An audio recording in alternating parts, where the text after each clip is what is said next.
Hey guys, and welcome to Science on Screen, the weekly series where we find scientific flaws in movies like Spider-Man, Captain America, and Godzilla. We are your hosts, Hannah and Harry.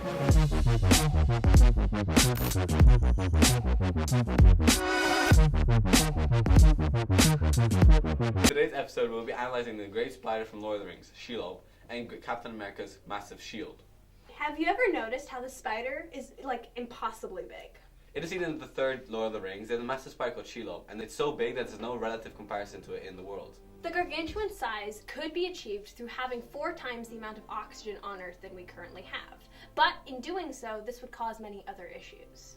Some of these issues would actually be rather beneficial, including quicker muscle growth and enhanced reaction time. However, this would come with many downsides besides the ginormous spiders, one of which is that insects would be 30 times larger than they usually are. This means that bullet ants, which are one of the largest species of ants, with the increased oxygen levels would be strong enough to lift a medium-sized house, as when the size of the ant increases, their strength does as well. So while these massive insects might be theoretically possible, there's no way proven that it's actually virtually possible on planet Earth. However, in some scenes in the movies, we are seeing people doing things that are actually not possible. This kind of stuff includes running long distances in full battle armor with no rest and no food and other impossible things. So it's quite okay to assume that Middle Earth has more oxygen than regular Earth. It's difficult to know the exact size of the spider. I'm going to guess it's 10 meters across, something like that. It's a big thing. That whole principle that invertebrates work by is having a skeleton on the outside. It's called an exoskeleton. It's made of polysaccharide called chitin, which is light and strong.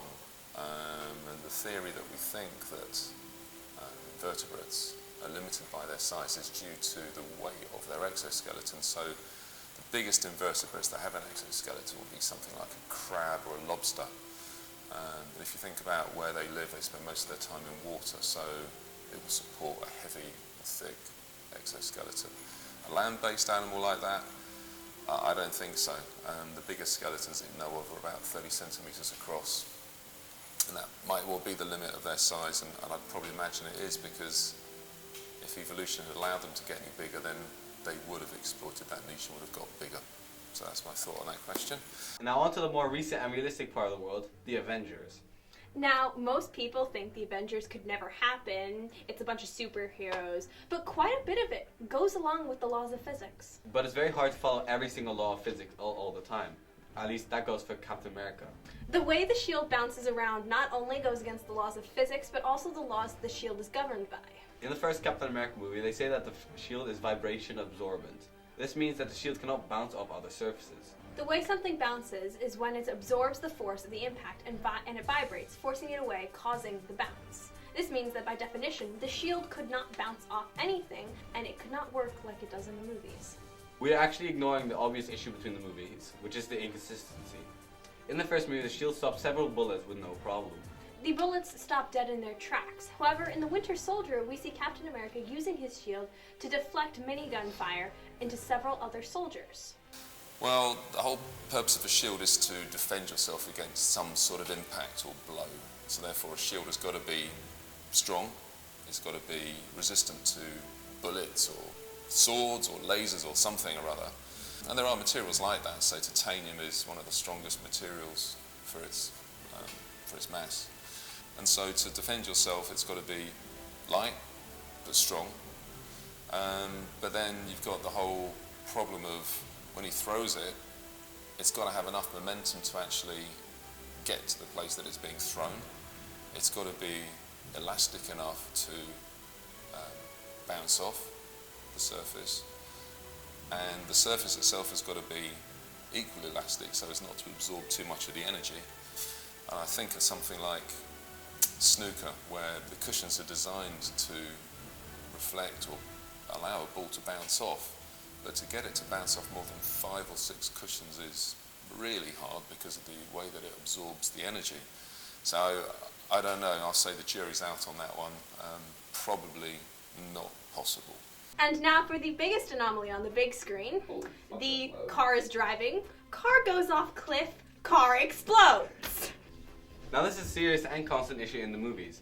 The immediate issue is that the car doesn't explode immediately. There must be a cause. This means that when the car impacts with anything, it has to ignite the gasoline in the car, something that a bullet would not be able to do. Another major issue is that even if the car did explode, the explosion would not be that big and would not look like a mushroom cloud. Not to mention the fact that cars are usually designed not to blow up on impact, otherwise we would stop using cars because of the safety risks. So an explosion is based on three things: fuel, heat source, and oxygen. Well, clearly a car has got lots of fuel in its fuel tank, whether it's petrol or diesel. Diesel wouldn't work, but petrol would work.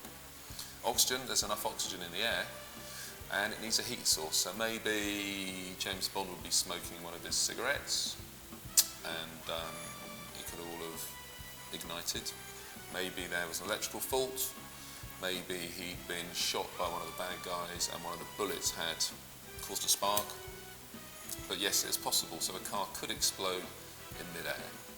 Regardless, with all the nonsense in design, it isn't almost impossible for a car to hit the ground so hard that it would blow up. The idea of an explosion is one that is used quite often in Hollywood productions. This, in turn, causes exaggerations in what could possibly occur when something like a car goes off a cliff or is hit by a bullet. In summary, movies that have more special effects and more dramatic, like more explosions, do better in the market. This has been Science of the Screen, where all your favorite movies get way over studies for errors. I'm Harry. and I'm Hannah. Thank you for watching. watching.